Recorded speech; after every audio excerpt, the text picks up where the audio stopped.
Ayan guys, Abigail's Hotel. Welcome back my YouTube channel. And andito po ako ngayon sa Hamad Health Center para mag-refill ng aking gamot. Kung maririnig nyo, halos wala po akong boses. So, mamaya sa part 2 nito is papakita ko po sa inyo yung mga na-refill na gamot dahil sa acute anemia guys.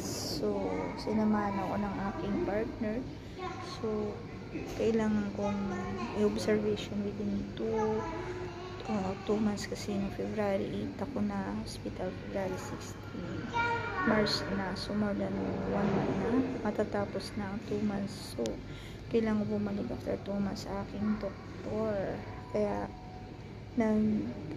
refill ako ng aking gamot sa maintenance ko sa dugo. Ayan guys, multivitamins, iron, and iba pa.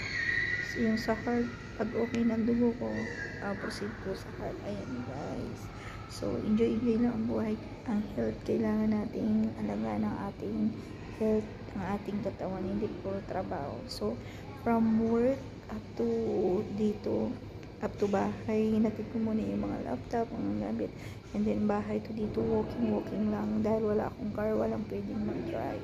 Ayan guys, so mamaya abangan nyo po ang aking part 2 sa paglabas ko dito sa health center. Dito ko sa waiting area, kasama ko ang aking ka-business partner, mga kaibigan. And guys, please subscribe my YouTube channel, like, share, and please build the button and comment below. Thank you guys. Meet again sa Abigail's Hotel. Love you. God bless.